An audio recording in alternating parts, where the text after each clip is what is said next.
year on the Friends of the Library Board. I would like to mention 2 upcoming events here in the reading room that you will be interested in. Next Tuesday, October 24th at 3:30 in the afternoon, Mr. Jay Blouser, Director of the Office of Minor Renovations and Campus Sustainability, and Dr. John Carnell, Professor and the Belk Chair of Management, will both give book talks about their newly published work. The following Tuesday, October 31st at 3 in the afternoon, there will be a forum on the Reformation presented by Dr. Robert Brown, Professor of History, Dr. David Nickel, Professor of Religion and Chair of the Philosophy and Religion Department, and Dr. Dennis Swanson, Dean of Library Services.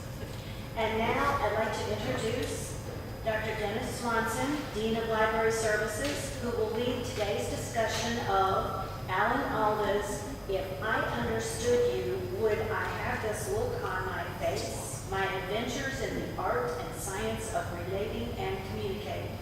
Thanks for coming. Thank you, Janet. I read a lot of books, which might seem intuitive for a librarian, although I've known librarians who never read anything because they kind of, after working with books all day, they go home and they're kind of tired of them. But one of the ones I was reading earlier in the year was this book by Alan Alda. I picked it up at Barnes & Noble. It's one of my regular trips where I go and I kind of meander through the stacks and see what's new. And I came across this book, and it was, first of all, it was reasonably short. It's about 197 pages. And it was by somebody I knew, and I had read one of his earlier books. And he's a good, clear, humorous writer.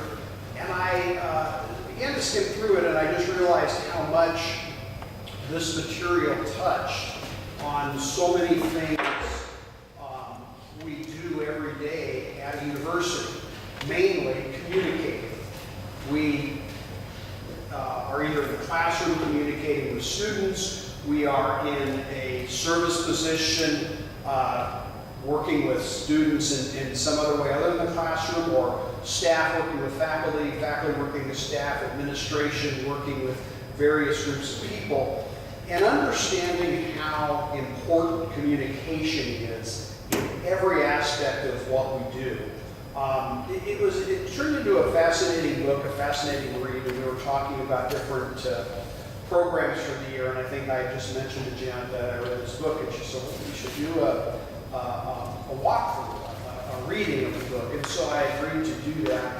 I want to start by showing you getting out of the PowerPoint for a second and showing you a video clip that will hopefully introduce where we're going to go with this and why communication is important.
That's your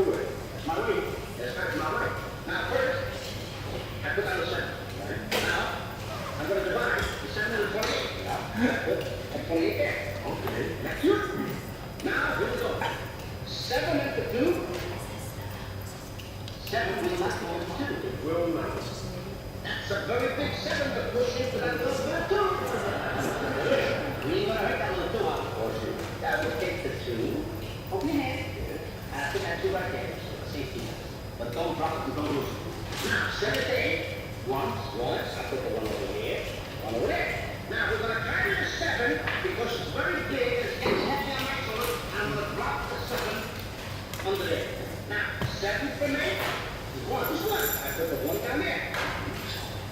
Sometimes. Would you mind not working on your hand, please? I would like to use that 2. Over there.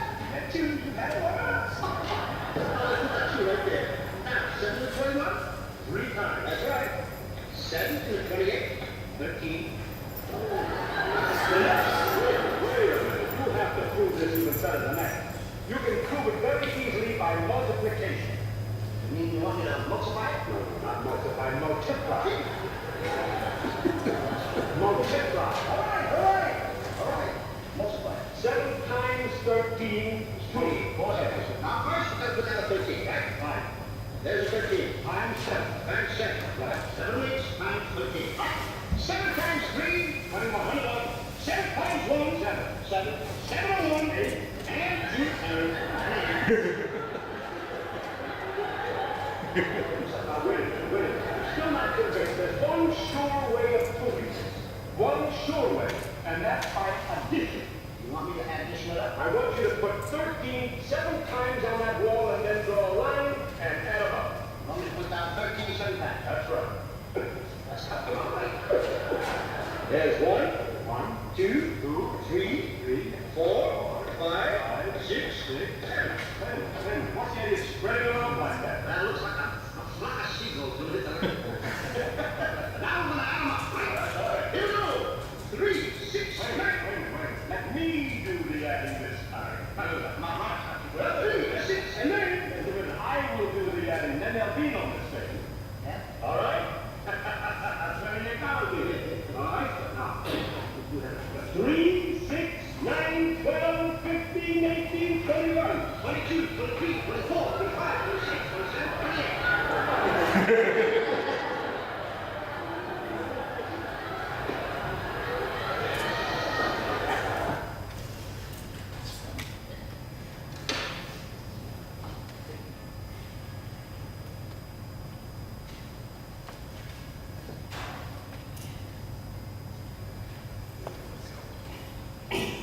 So that in an amusing sort of way, that kind of illustrates the issue of communication. How information going back and forth, and it's not really working out very well. The person is explaining it in a logical, sort of straightforward way, but it's completely not right. The other guy is trying to figure out, how in the world does this happen? How am I losing my money and my rent? And how is this going on? And all of this has to do with the simple idea of communication. Now, let's look a little bit just at the basics of the book. And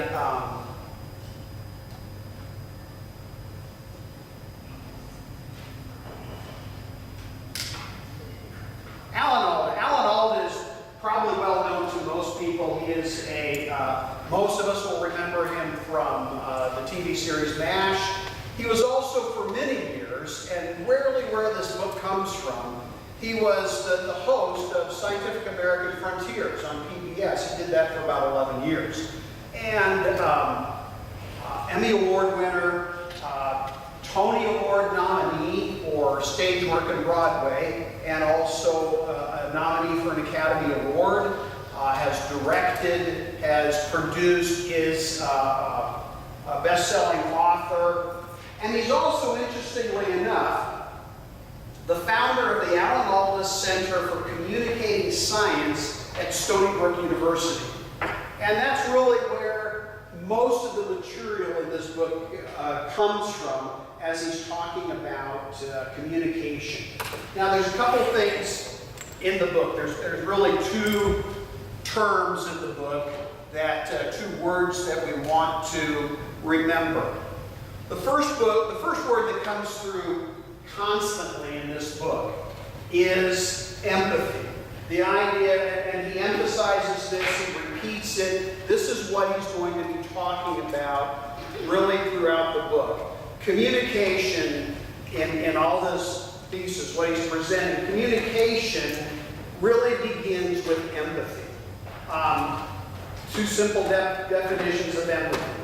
The ability to share someone else's feelings or experiences by imagining what it would be like to be in that person's situation.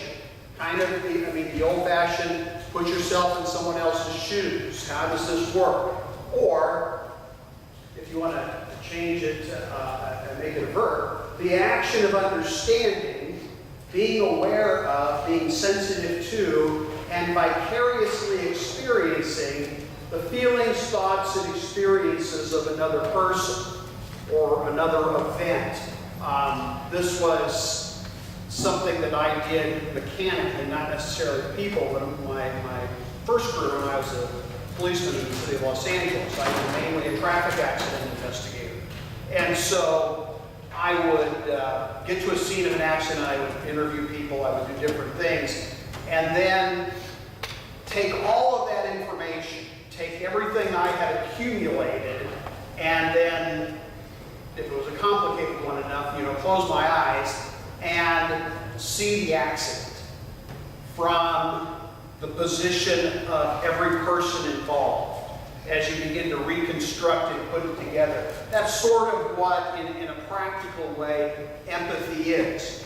Now, as Alda's going to talk about, we'll get to a little bit later, empathy, typically we think of empathy as what?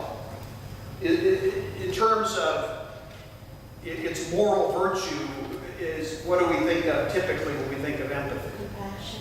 Yeah, compassion. We typically think of it as a good thing. It's not. There is what Alda calls in a later chapter in the book, the dark side of empathy. And we'll get to that as he talks about communication. One other concept that he repeats and goes over time and time again is theory of mind. How many people, you studied this in college, one of your courses, or either English or psychology, you've discussed theory of mind. And it's a lot like empathy, just from a slightly different angle, but it's the ability to interpret one's own and other people's mental and emotional states. Understanding that each person has unique motives, perspectives, etc. It's the ability to attribute mental states, beliefs, intents, desires, pretending, knowledge, etc. to oneself and others, and to understand that others have beliefs, desires, intentions, and perspectives that are different than our own. In other words, you're not going to, and what Alda repeats time and time again and illustrates it several different ways in the book, is you cannot have communication without empathy. You can't have communication unless you have really implemented, whether you understand the concept or even read about it, theory of mind concept. You have to understand when you're communicating that it's a two-way street, and that it's a two-way street, and that the other person might have a better perspective on the material or what you're talking about than you do. And if you don't develop that, as Alda talks about, if you don't develop that early on, you will never communicate. If you believe that communication is simply dispensing information or talking to somebody, you're not going to ever communicate. You're not going to communicate properly. A couple of sound bites. Sound bites are always good. We can summarize a lot of what's going on. And there's a couple of quotes that I thought were particularly good. First of all, early on, he was talking about when he was doing Scientific American. And he really stumbled at the beginning of it because he was going and he was studying up on what these scientists had written, and he was asking questions based on what he tried to figure out, what he understood them to be doing, instead of what they actually were. So what he said he did was simply he started doing these interviews, hosting this show and talking to these scientists who were doing different things, and he simply stopped reading about it. He didn't read about what they had done other than the basic, title, and he would go in not knowing anything, but being curious about it. And he said, ignorance was my ally as long as it was backed up by curiosity. Ignorance without curiosity is not so good. We've heard a lot about that. I mean, the intellectually curious. If you just, ignorance is one thing. Not knowing something, there's lots of things that lots of us don't know. But the key is to be curious about it, understand what you don't know, and be curious about it. But ignorance with curiosity, this was rather prosaic. I mean, it says, it was the clear water through which he could see the coins at the bottom of the fountain. And that really kind of struck me. We talked about this already. Communication doesn't take place because you tell somebody something. It takes place when you observe them closely and track their ability to follow. And that's really, again, it's a two-way street. It's back and forth. And it is understanding that there is more to talking than just the exchanging of words. A couple of other interesting things, especially for those of us who teach. And I found this fascinating. I had to stop at this page, and I thought about this for a long time. It'd be interesting what you think. The person who's communicating something is responsible for how well the other person follows you. This is important for those of us, again, who teach. What do you think about that? That makes sense? If I'm communicating, it's my job to make sure everybody's, coming along. It's not as some of those of us, I've known people who've been teaching for years, who will say just the opposite. It's my job to get up and dispense information. If the student's not following along, it's their fault. And that's the antithesis of good communication. It's the antithesis of proper education, in my view. And throughout this, until you get tired of listening to me, I get tired of talking, run out of things to say.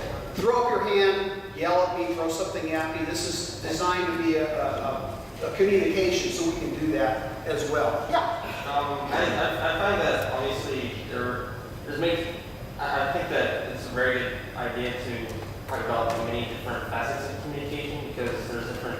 I would say that some people have a point at certain times giving information is appropriate for a certain context, and actual communication back and forth on two-way street is inappropriate in that instance. Sure.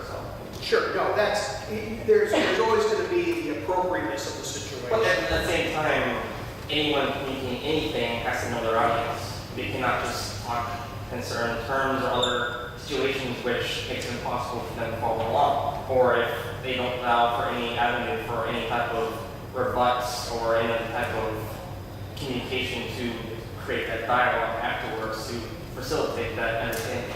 Exactly. And in fact, the introduction of this book, Alda starts off, he says the impetus for this book was going to the doctor, going to the dentist and getting some work done. And you feel that little, inside your upper lip, there's a little piece of skin right up there, right above your middle teeth, and it kind of is a little bridge connecting your jaw to your upper lip. Well, in the course of the procedures, they snipped that on Alda. And he was supposed to go in, and he was shooting a movie right after that, or right nearly, and he couldn't smile. And the director was getting at him, well, you're supposed to smile here, what is this kind of halfway, smirk you're doing? And he couldn't figure it out because, and he goes back to the dentist and says, I told you we're doing that, this is 2 steps and we'll fix that the next step. And Alda talks about the fact that, they They just had terrible communication. They were not, the doctor and all of them were not communicating, and it had a direct impact on his life. Obviously, if you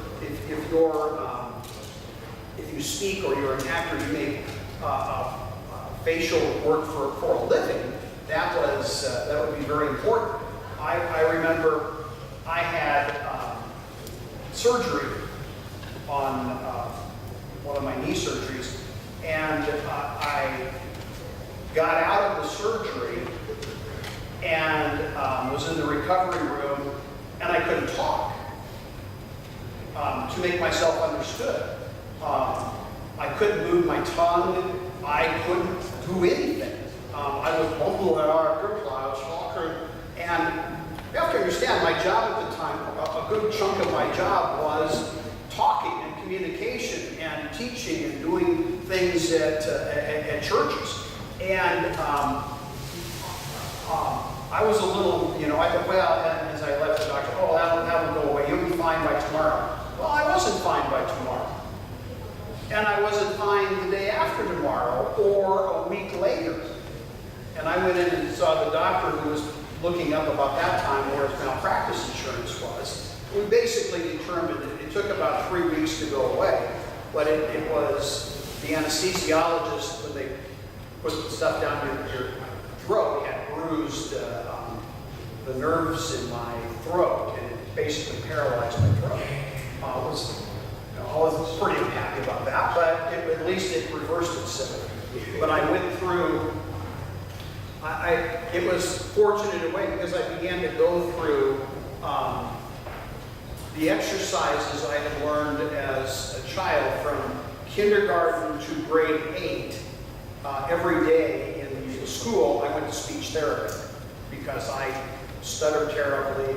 I have some rather pronounced speech impediments. If I don't control them, they get out of hand.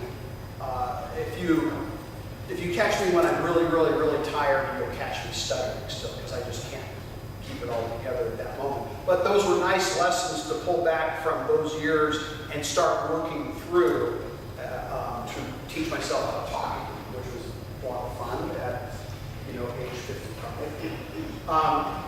He says the other thing, the surprising thing about this is that empathy and theory of mind, strengths that make this possible and that most of us seem to have naturally, are not called into play as much as they could be.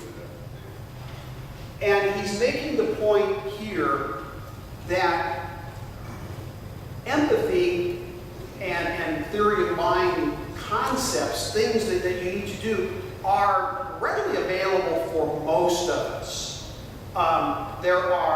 He talks about this, and I'll read a portion of the book. He talks about, some individuals who are at the high end or in the autistic range of the spectrum have problems here because they may not have the ability to do certain things without a lot of practice. But most of us we have these things. We can empathize. We can understand theory of mind and the things that we need to do that. We just don't do it. We don't practice. We don't work at it, and that's one of the things Alda talks about at length in the book is the idea of, it's what your teachers told you in first grade. Practice makes perfect. It's the idea of in whatever you do, once you learn something, you've got to keep up after it. I had 4 years of Latin, 4 years of Greek, 3 years of Hebrew. I'm good with Latin. Not so good with, I'm better at Greek. Hebrew is, I struggle reading it because it's backwards, even though I've had all of these courses that I got A's in, because I just don't stay after it. I don't keep up with it, I don't practice with it. Same thing, if you're going to be a good communicator, as Alda points out, there are things you have to keep up with, you have to practice, you've got to work at, or those skills will erode. That's just part of life. I'm going to go through the book a little bit. It's really broken down into 2 parts, and he works through this as he made this discovery in his life about the episode with the dentist. He began to put 2 and 2 together, and he realized that part of his own training, and then the episode with not really working out well, his first couple of episodes of Scientific American, he began to be a little downhearted about his ability to do things because he'd gotten out of practice. He talks about one of his first scientific interviews where he's talking to a person who had invented solar panels and was working diligently at that. And he says it really went badly. He said, in fact, I hadn't been listening in 3 different ways. When I told him he had made the panel with parts off the shelf, I was paying more attention to my own assumptions than I was to him. When I didn't read his face, I wasn't listening to his body language. And when my questions didn't spring from what he was saying, I was disconnected from him. I was alone. How could the conversation have been anything but strained when I had shut myself up in my own head? And he says, I was a little downcast by the experience. Where was the improvisational ability to listen and react that I knew how to do on stage, that I had been trained in, and I was so proud of? I cherished my experience in improvisation with other actors. Why wasn't I doing it now? And that was kind of the revelation for him. And he gets into talking about improv. Maybe we've gone to the comedy club, or we've gone somewhere and seen improv, or you've seen that TV show that Drew Carey did for many, many years. What was its name? We'll find it anyway. Yeah. And where and those are all exercises that professional actors go through. There's a whole book, and he talks about the book that was written that he went and they would just spend hours and hours with these exercises, these scenarios.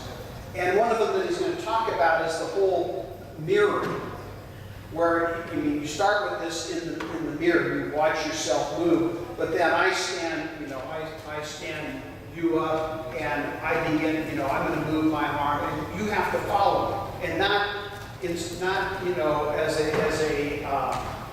instant replay. You get to the point where you're actually moving together. You're doing it exactly the same time. You're thinking about the same thing. And that's all part of the acting process. If you are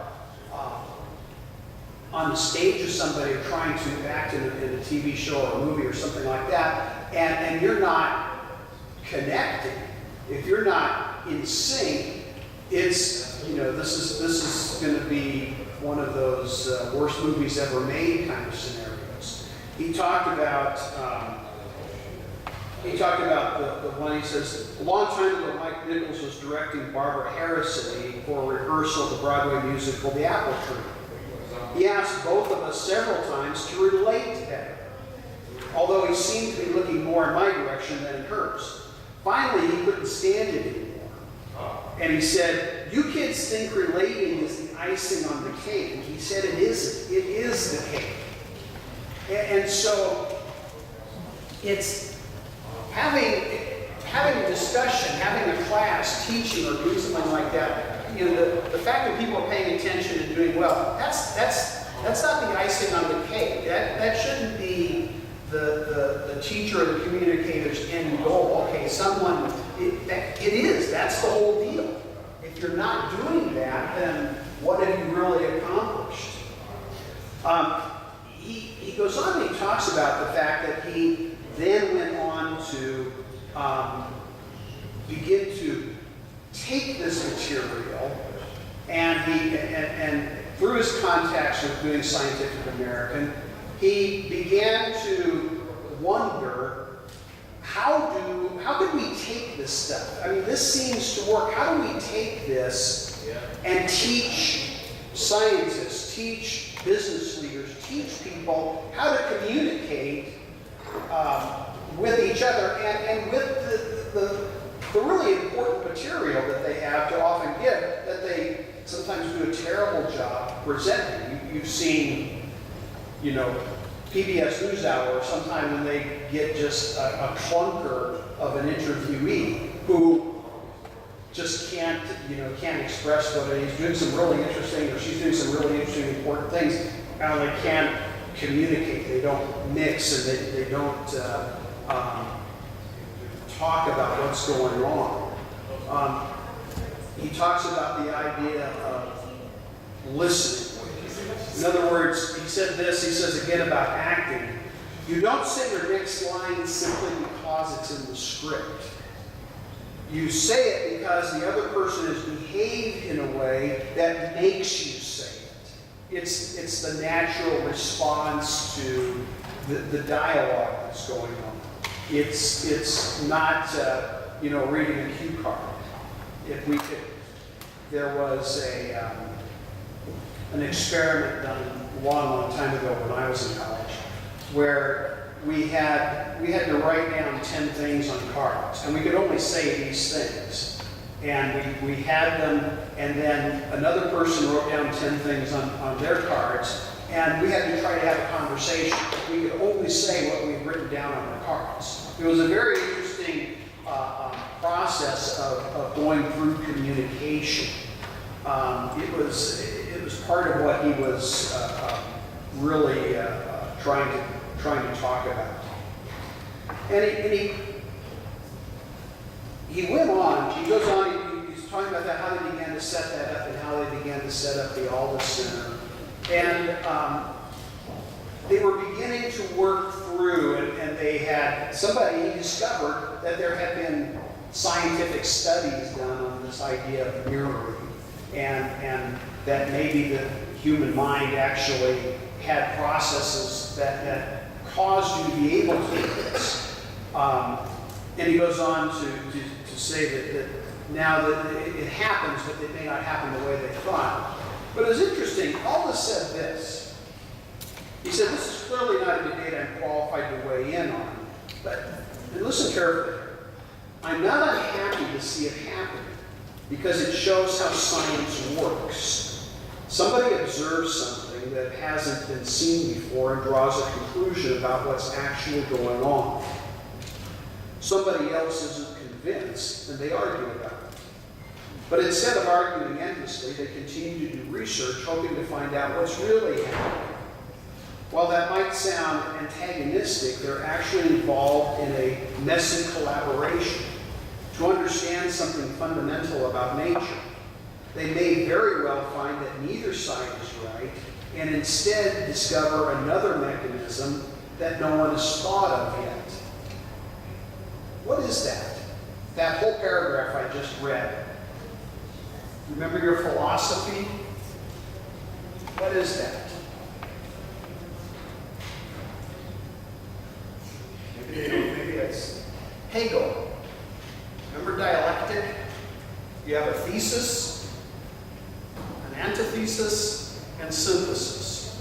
You have something, you try to prove, somebody else tries to prove just the exact opposite, and out of that comes the truth, or something approximating the truth. And that's the whole process of communication. If I go into a communication saying, I'm right, and somebody else, my antagonist says, I'm right, and all we do is butt heads, and even worse, I now spend time not trying to prove why I'm right, I now try to prove why he's wrong. And then nothing really gets done. And you don't come up with creation of anything like that. So it was interesting because I see a lot of this in the book where, and I'm not even sure if Alda was here and I said, this is Hegel's dialectic, I don't know that he would acknowledge that, or would have said, it never came to my mind when I was doing it. It's when he's talking about the mirror exercise, he talks about something else that's fascinating to me. Again, going back to my days as a policeman, when I was in the police academy, we had to do endless marching. We marched in formation. We marched to cadence. We had all of this going on.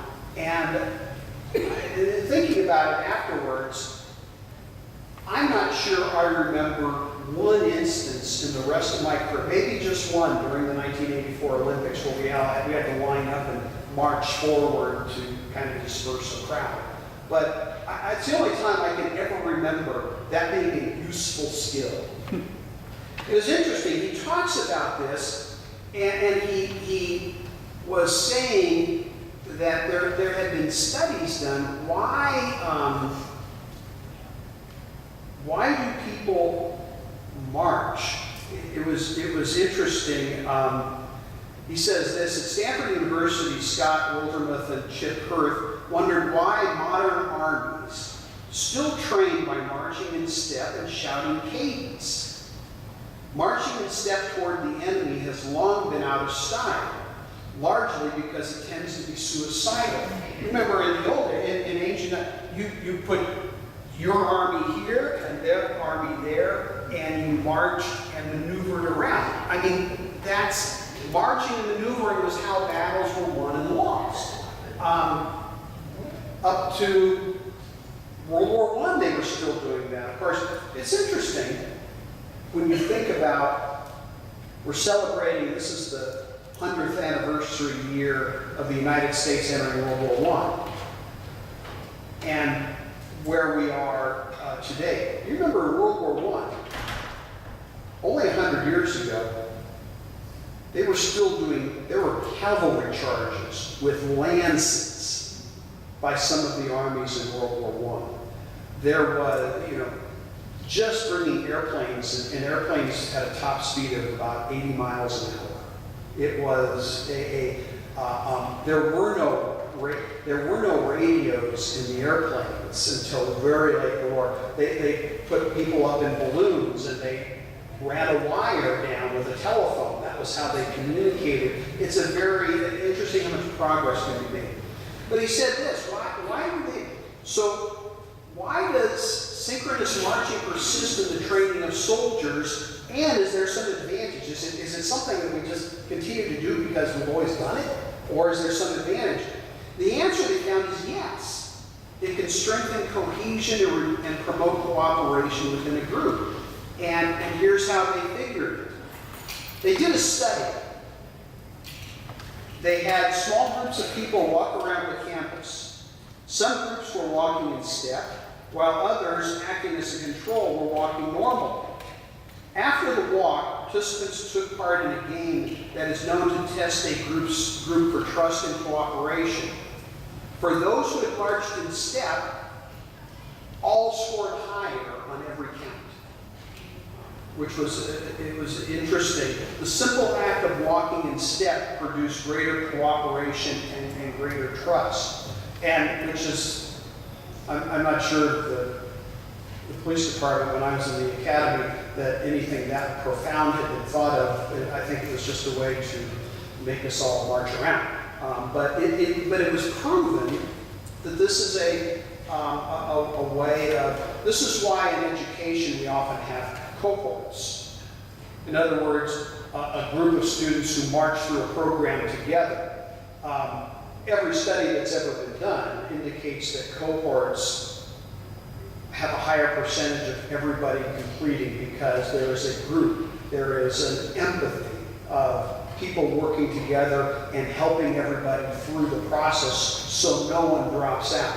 And that's a good thing. So when you're talking about communication, there's so much more that goes into it than just talking back and forth. Does that make sense? It's all these little things that we sometimes take for granted that are involved in the act of communication, what he's going through.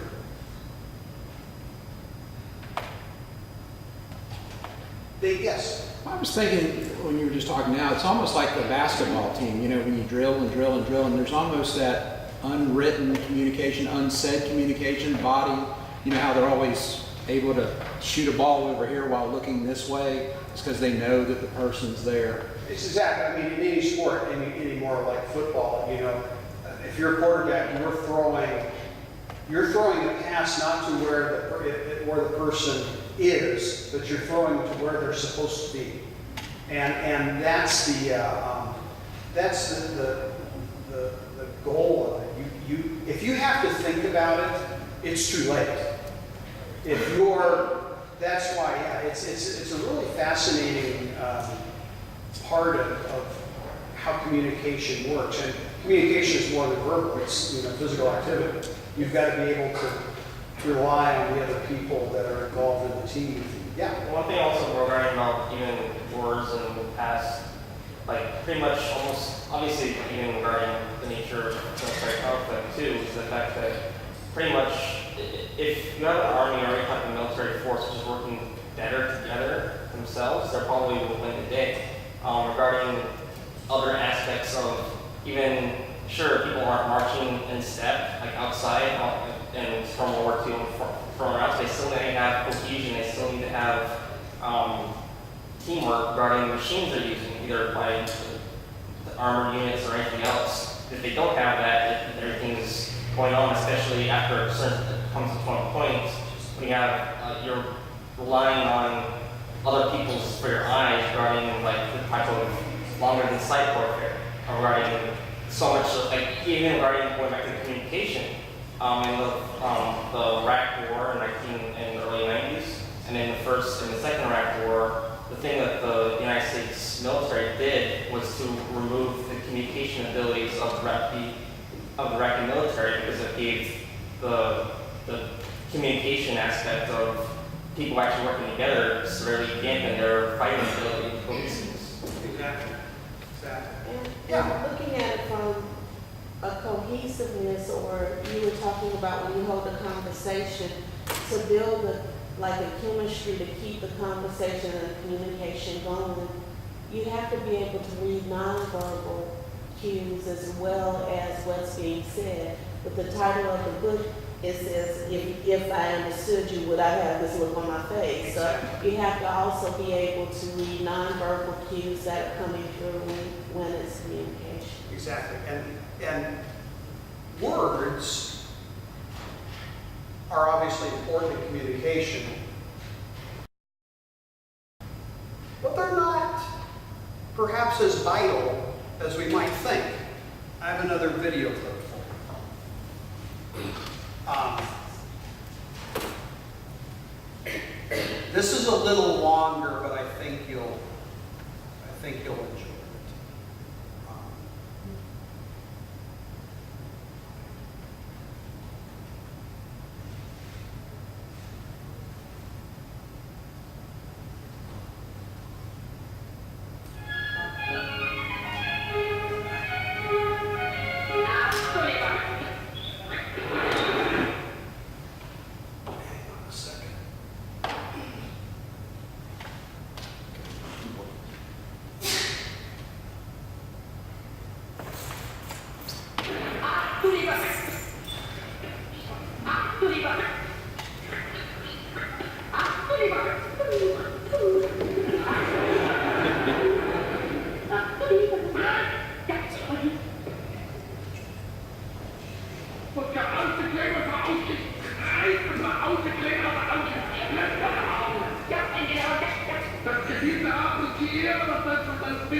None of these are real words.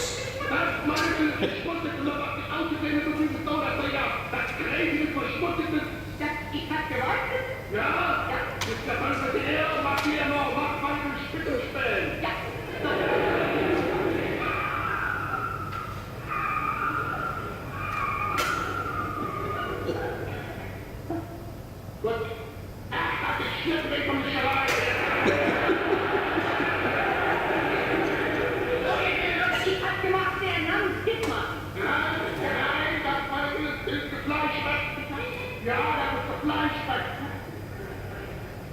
Na, das ist der Fleischspeck. Ja. Dann die Ente gleich mal oben rein. Ja. Was machen wir? Keiner unten mal einfach Ständen mal oben rein. Ja. Was hier und was reißen das bei uns Kinder auf das vorne Spatzen. Das erste Mal. Ja, und die alte Kleber aufsteckt, die alte Kleber. Mach auf, oben, oben, die Ente zu rauf, aufmachen, rauf. Rauf, aufmachen, machen. Rauf, aufmachen, rauf, machen. Rauf, rauf, offen, rauf, offen. Rauf, aufgemacht. Aufgemacht, diese alte Kleber, ich mach nur noch. Scout aufmachen. Scout aufmachen. 1, 2, Scout aufmachen. Dann fällt mir der alte Kleber, was du oben in alte Kleber aufhörst. Tunnel machen. Tunnel machen. Ja, Tunnel machen. Die eine, das rechte Mal machen wir Tunnel machen. So, 1, 2, wieder hoch. Da muss man drauf, hier, das linke. So, mach, Tunnel machen. Gut, mach Tunnel, in der Autogleich, mach spielt das Autogleich. Mach hier und hier ein bisschen Ausgabe. Tunnel machen. Tunnel machen. So, Tunnel machen.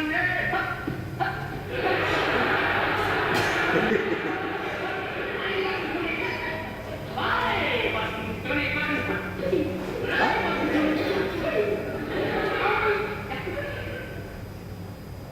Du hast gespritzt an der General.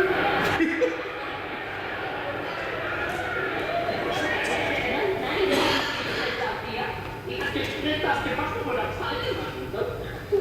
Gut, mach. Wir Waffen machen, Waffen machen. Tunnel, Waffen machen.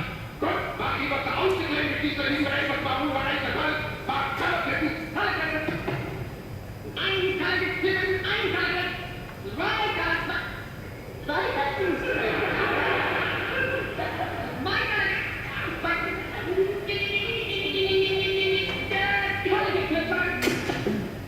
Du hast geklippte Stirn.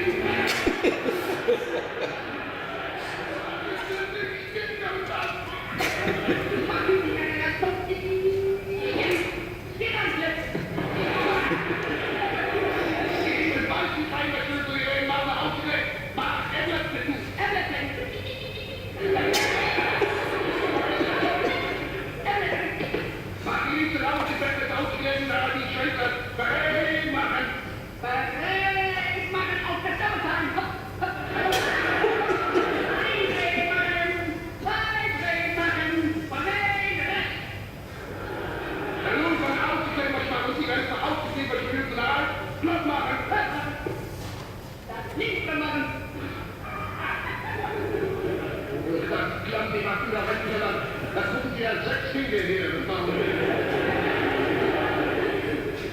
Was machen die jetzt mit einem 4 Finger? Was macht die Kinder? Und Brötchen auf Brötchen. Brötchen auf Brötchen machen.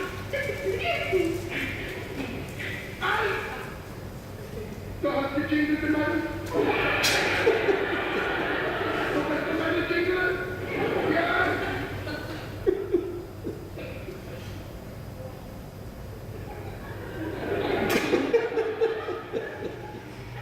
Und das war das für 50 Jahre der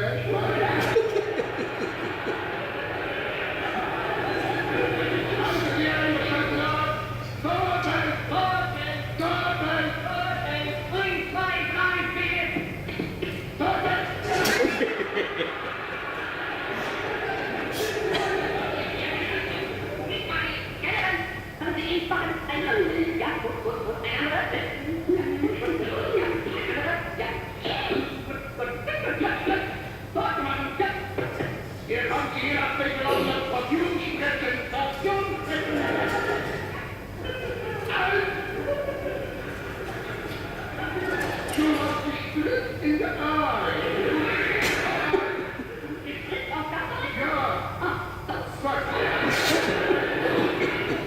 Ganz gut machen, Sie da einfach was zu uns mit der Einzelheit und Kopf machen. Kopf machen, Kopf machen, Kopf machen, Kopf gemacht.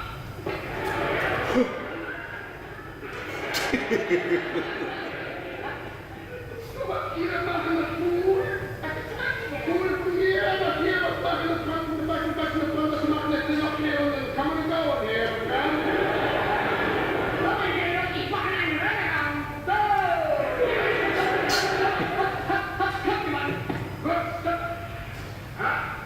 Die kleine Maus, die einzeln auf, ja,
That was since Caesar.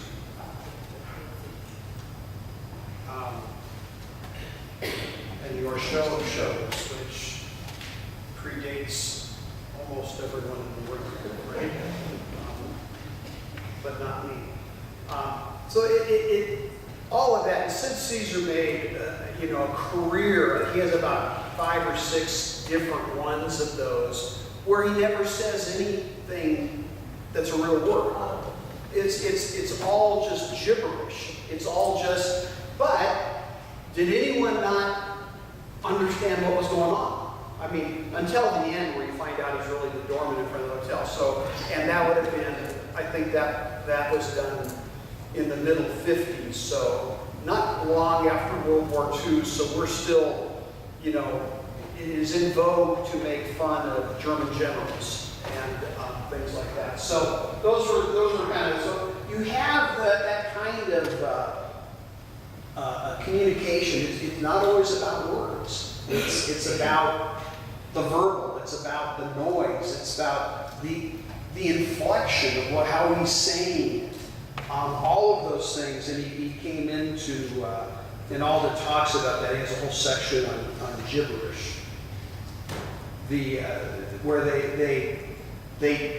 this was what Caesar does is something that apparently they do in improv. I mean, it's an art, it's a format that they study when they're working on it.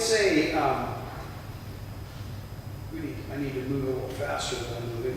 We're never going to get through the book, but it's interesting. They began to take this out of science, teaching scientists to communicate with each other or communicate to people, and they took it into different arenas. I talked about in brief the issue with autistic people, and they tend to lack empathy and some of the abilities to communicate properly. And one of the people working with Alda actually took this material, this whole improv concept, and began doing workshops for individuals with autism, sometimes fairly severe levels. They talk about one individual. He says, in his early years, Ben's social skills were impacted, including some very basic ones. For instance, he had trouble with beginning conversations with people who said hello to him. He knew a book by heart that began with the word hello, though if you said hello to him, he would answer, "Hello, Mickey, it's me, Donald. It's nice to see you again." And if you didn't stop him, he would recite the entire book. And that's for some with autism, that's a normal sort of response. And Alda talks about one of them taking this material and now doing camps and workshops and teaching those with autism to mirror, to look, to really having to work hard at seeing those nonverbal signs and being able to communicate. Like when I was a kid, I had to learn how to speak clearly. So it was something you had to practice all the time. And it actually, Alda says, the downside was they lost this person at the university, and he began doing this as a career. And they have a group that goes out, and it's called Spotlight. And Spotlight, and it concludes nicely. Ben, the boy who started it all, has graduated from college and more recently graduate school. So it's a way of getting more, taking this and putting it kind of more at a practical level. It talks about teamwork. How does this work for companies? Alda began to take it into the realm of business. And he talked about the idea of the pitfalls of assuming. In other words, he said at one point, he says, he struck a chord when he wrote about the pitfalls of assumption, assuming students are totally responsible for their own motivation. Noting that this can lead researchers to blame group members for their lack of motivation. Instead, he feels that it's up to the leader of the group to motivate students, or else things can break down. It's again that idea that the person communicating is responsible for moving this process along and making sure that the individuals are all picking up on what's going on here. He talks about listening. He talks about what he calls in chapter 9 total listening. The idea of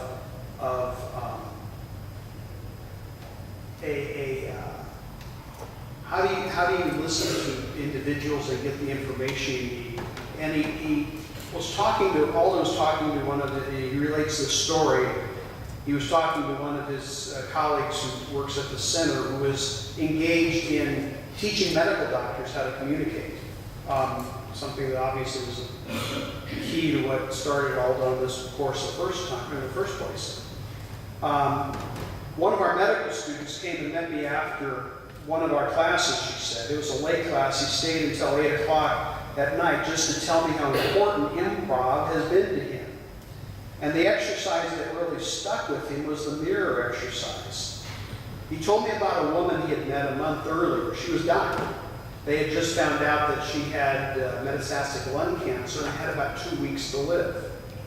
The student was on the rounds with the internist, and as he listened, the internist shared the news with her, but he told her in such a way that the student felt she really didn't get it. She didn't seem to understand what was going on. The student said, "I'd like to talk to her. Would that be all right?" The internist gave permission, and the internist wandered off to the next patient. The student sat down next to her and held her hand. He explained to her slowly and simply what was going on. He didn't use the word metastatic. He didn't use the word malignancy. Even those words felt like too much for her. And for the first time, the woman cried. The student told me that.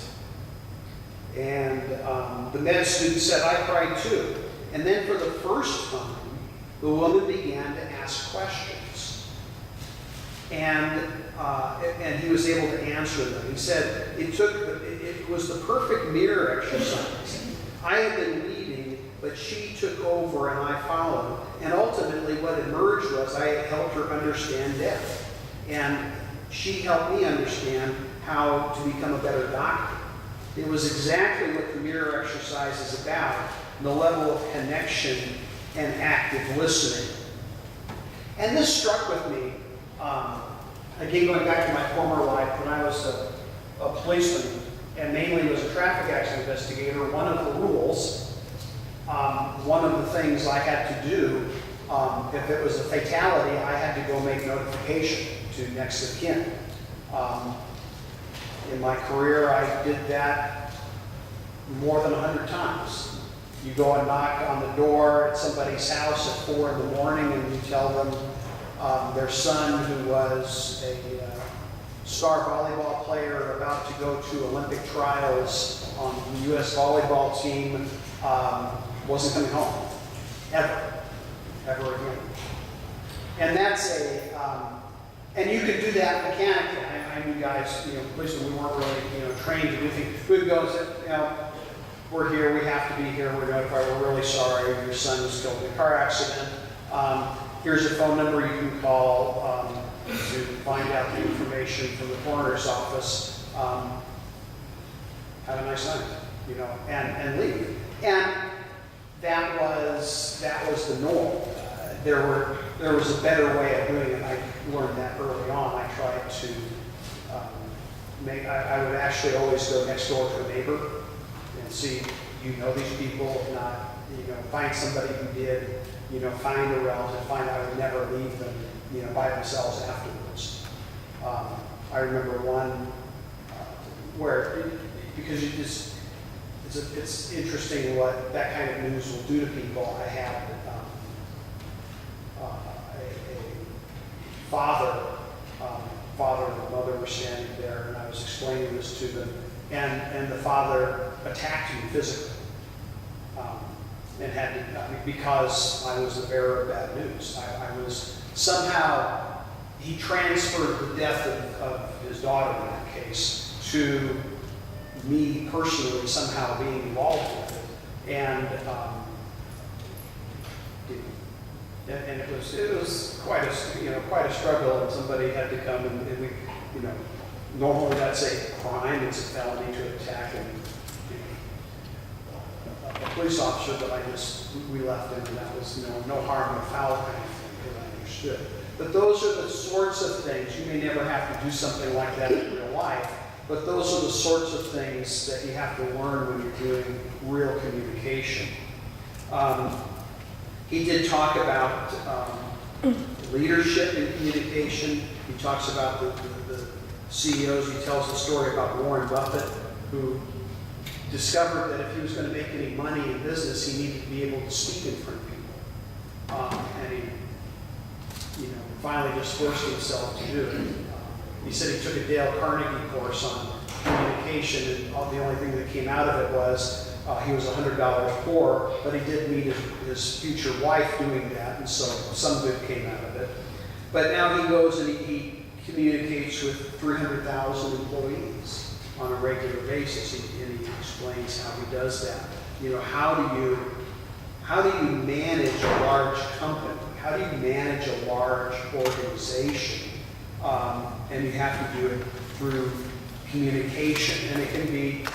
There's two ways of doing things.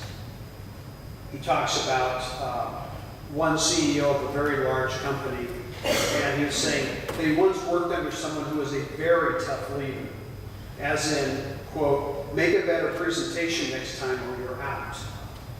But in the company he runs now, he feels he gets better results if he starts by praising what they've been doing well and then urges them to bring their next presentation up to that level.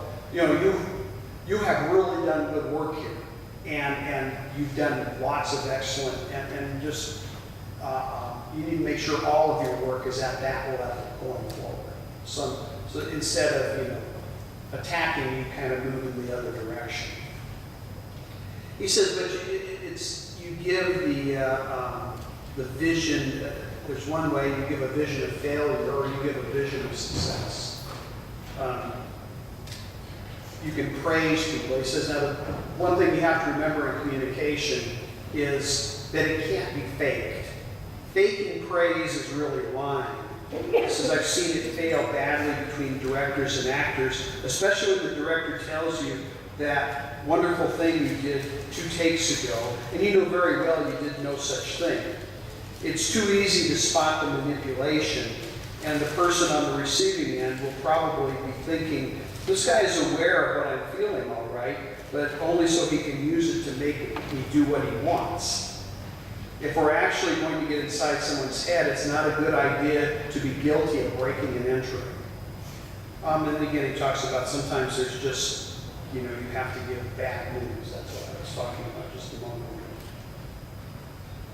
ago. He talks about selling different things, and we need to wrap up here pretty quick, so I want to move on. He talks about the benefits of paying attention. He talks about observing. He has a section in one of the chapters, the benefits of paying attention. And it reminded me, and I had to go look at the quote, but it reminded me of Sherlock Holmes. Sherlock Holmes makes a famous statement to Dr. Watson. He says, you see, but you do not observe. And it's the same sorts of things. We all see everything, but we don't always observe. When I was investigating accidents, you probably heard this illustrated before in different scenarios, but I would have 5 different people who saw an accident, and I would have 5 different versions of how that accident happened. They didn't mean to lie or state things that weren't true, but that's where they were. That was their vantage point. You probably saw that, maybe you saw the movie. There was a movie called Vantage Point, where it was all these different people who saw the same event. from completely different angles, and they saw different things. And that's kind of where it goes. He says, in addition, something interesting emerged from the study we talked about the nature of two-way communication. When someone speaks to us, we need to be alert to that person. And this readiness for communication was speeded up among the participants when they practiced paying attention.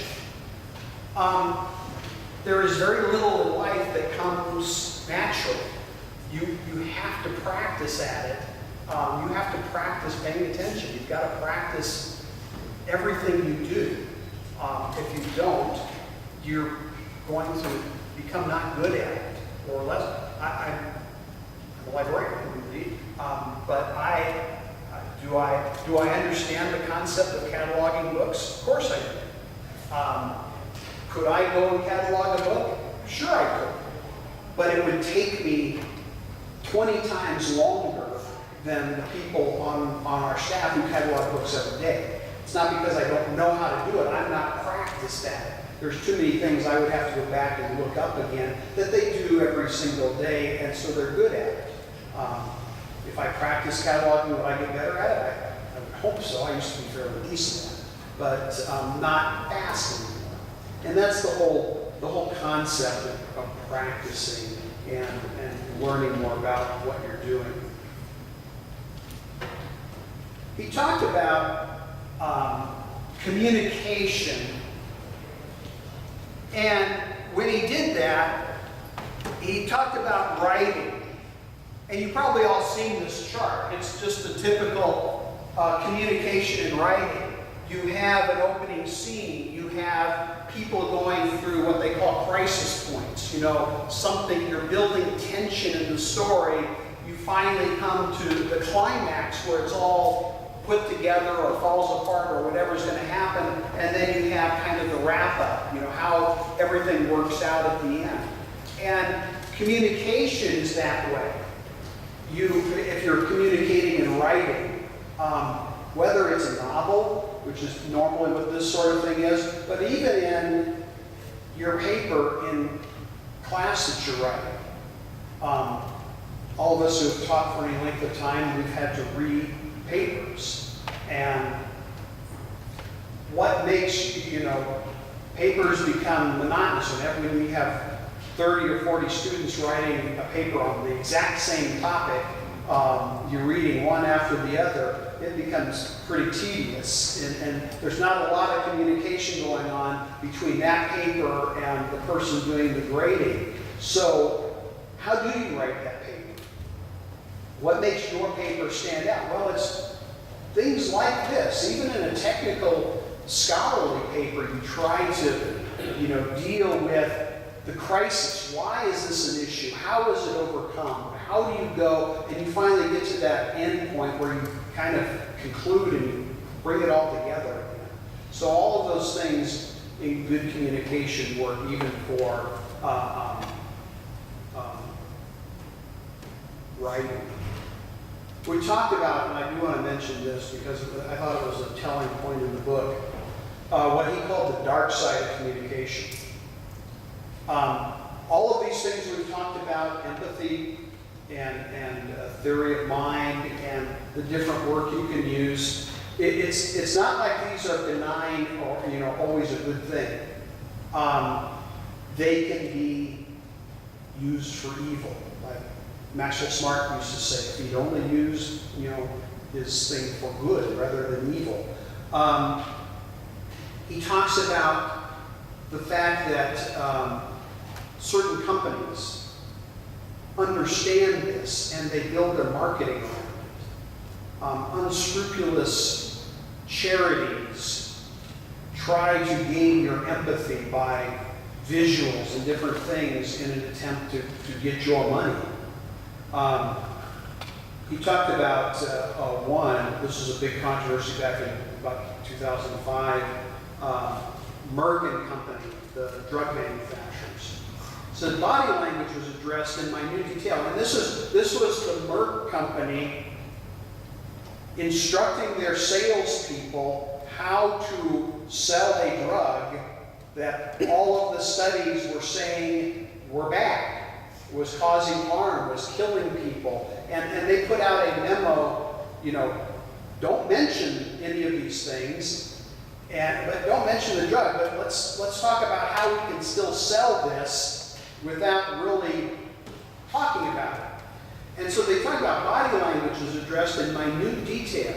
According to the congressional memo, this was came out of congressional testimony, Merck and Company representatives were taught how to shake physicians' hands, 3 seconds, how to eat their bread when dining with physicians, 1 small-sized piece at a time, and how to use verbal and nonverbal cues when addressing a physician to subconsciously raise his or her level of trust. In a course called Captivating the Customer, representatives were asked to become familiar with nonverbal techniques involving the eyes, head, fingers, hands, legs, overall posture, facial expressions, and mirroring. So it comes up, and this was used for not good things. One of the more perhaps evil uses of this is what's used by, you read the stories about the psychologists who were hired by the military to interrogate prisoners in different settings, how they use these sorts of techniques to break down the people they're trying to get information from. The psychological warfare that goes on. And so there's a dark side to this. So don't think that these are just all benign and good sorts of things. There's bad communication. People understand these things and they'll use it. You see it all the time. Advertising. We don't have any elections this year, but we have, will in a couple of years. And, all the things, vote for this because of these things. These are all designed specifically to get you to do a certain action, and they know how to do it. It's interesting as I want to conclude because we're really at the end. We have some refreshments and stuff for you all. We talked about storytelling. He talks a little bit about jargon. Knowing words, using words in a particular way. There was a study done that people would use large words simply because it made them feel more important. It put a barrier between themselves and other people that they enjoyed because it made them look indispensable and look more important. Maybe you've heard this one. Scintillate, scintillate, globial vivific.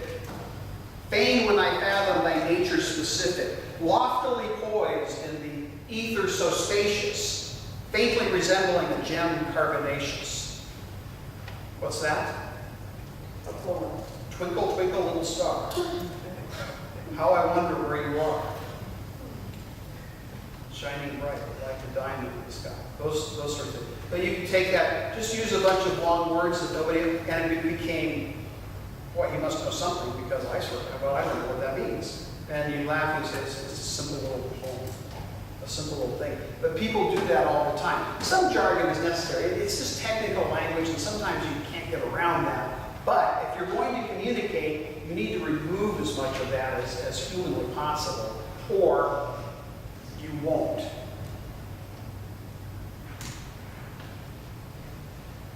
Alda concludes, he says this: if we remember that every conversation we have, every bit of advice we give, every letter we write, can be an exchange in which the other person might actually have a better way of looking at it, then we have a chance to be in sync, to be in a dance with a partner, not a wrestling match with an opponent. And exchange is emphasized. Communication is an exchange. And I think if you take nothing else away from this book, that's the one thing I think that stands out, that all this is really making a point. And I hope you get a chance to read the book. It's a good read. It's a very interesting, lots of stories and anecdotes that he uses that we didn't have time to, but just something that is, we do this every day. We do it in all walks of life. And how do we do it effectively? How do we get the most out of it? And how do we become better people? And how do we understand other people more precisely so that between the two of us, or however many people it is, you make your little corner of the world a better place to live. Thank you very much.